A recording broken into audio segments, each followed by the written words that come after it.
Amis des tiroirs Tektronix, bonjour. Pour commencer cette nouvelle année, j'ai décidé de vous faire une petite vidéo pour vous montrer un de mes tiroirs préférés, le WR501 Word Organizer. Ce tiroir, c'est certainement pas celui que j'utilise le plus, je dirais même que je l'utilise quasiment jamais, car c'est pas vraiment quelque chose dont j'ai l'utilité, mais je sais pas pourquoi, c'est toujours un tiroir que j'aime beaucoup. J'ai eu beaucoup de mal à l'avoir, je l'ai trouvé avec ses sondes au Canada, d'un gars qui voulait en plus pas de paiement PayPal, il fallait à tout prix lui faire un virement, enfin c'était relativement difficile de l'avoir, mais il est en très bon état et il fonctionne très bien. Alors qu'est-ce que c'est qu'un Word Organizer?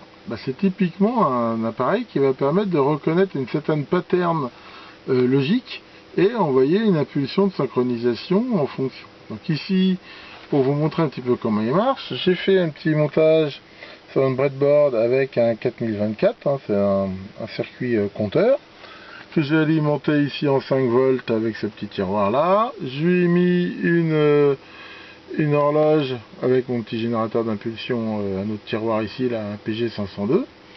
Et ici, donc, je l'ai réglé pour reconnaître la séquence 111 qui correspond donc à 7. Et j'ai mis ici sur cet oscilloscope l'horloge et ici la sortie. Et on voit que, en fait, on a bien ici une impulsion de sortie toutes les 7 impulsions d'entrée. C'est-à-dire, en fait, le compteur compte et quand il reconnaît le chiffre 7, il donne une impulsion. Si je change ici les interrupteurs, et par exemple, je le mets sur 3, et là j'ai bien ici une impulsion toutes les 3. Si ici je mets à chaque fois qu'il reconnaît en fait un 1, donc en fait c'est la sortie de la première bascule, donc ça revient à une division par 2. Ici, ici dans la mesure où je lui dis que de rien reconnaître du tout, il est toujours, il donne pas de sortie. Donc en fait chacun de ces interrupteurs ici dit la position de ce qu'on veut reconnaître. Donc en fait c'est à 3 positions, au milieu c'est X, c'est je n'en ai rien à foutre, c'est toujours valide, ou alors quand on veut un 0 ou un 1. Voilà, ici on voit que je peux donner ici différentes combinaisons ici de compteurs en fonction de ce que je veux avoir. Donc ça c'est une des premières fonctions en fait de ce tiroir. Alors si on regarde un petit peu plus près comment il fonctionne, on voit ici qu'il y a la sortie, c'est la sortie synchro, avec une LED ici qui indique quand est-ce que la sortie est active. Ici on peut mettre donc deux sondes de type, donc on voit ici, des P6451, qui sont des sondes qui vont permettre donc de détecter 9 entrées logiques en fait. Donc il y a des entrées 0 à 7, plus une entrée qui s'appelle soit clock, soit qualifieur, et qu'on va retrouver ici. Donc ici on peut reconnaître donc ici des mots jusqu'à 16 bits. Ici on va pouvoir pour chaque sonde régler les niveaux.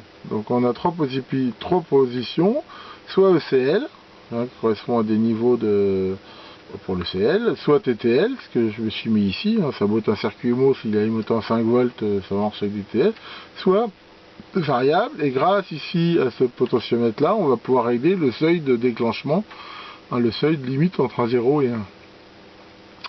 Ici ensuite on va pouvoir choisir entre un mode synchrone, asynchrone, bon c'est un peu compliqué mais ça va dépendre si on veut que ça soit synchronisé par le qualifieur ou l'horloge. Enfin bon, ça on va pas trop en parler parce que c'est assez compliqué.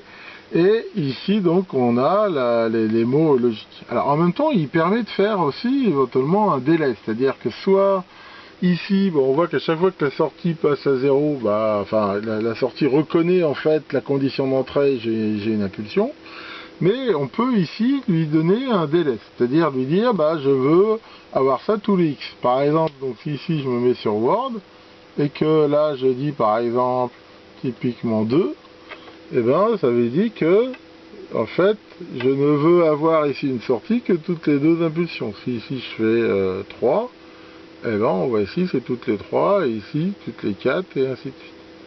Donc en fait ici ça va permettre ici en fait d'avoir un délai. Donc ça permet de dire par exemple je reconnais tel pattern, mais c'est une fois que je l'ai reconnu, par exemple 6 fois, que je veux que ça me donne quelque chose. Donc on peut soit faire ça là-dessus, soit sur le clock. Enfin ça c'est une option, si on ne veut pas l'avoir. eh ben, il suffit ici de mettre sur. Donc alors, ça c'était utilisé éventuellement, donc soit avec un oscilloscope, hein, pour avoir un déclenchement mais sur une certaine pattern. Par exemple, si on voulait observer ce qui se passait sur un DAC par exemple, bah, on pouvait très bien régler ici l'adresse et les conditions de déclenchement logique pour se dire, bah voilà, c'est exactement à cet endroit-là que je veux déclencher mon oscilloscope pour voir ce qui se passe. Mais on pouvait aussi l'utiliser pour mettre au point des systèmes logiques, ne serait-ce que pour simplement voir si une certaine condition fonctionne. Hein, quand j'ai commencé avec les microprocesseurs, nous on n'avait pas de débugger et tous ces machins-là, et un truc comme ça, bah, ça pouvait très bien être très pratique, ne serait-ce que pour voir si le programme accédait bien, par exemple, à telle adresse de la mémoire. Bah, on pouvait très bien brancher ici cette sonde, sélectionner l'adresse en question, utiliser un write ou un décodeur d'adresse comme qualifieur et vérifier que on accédait bien en lecture ou en écriture sur cette mémoire. C'est sûr que maintenant, un tiroir comme ça a relativement, je dirais, peu d'intérêt, mais dans les années 80, c'était un outil très pratique.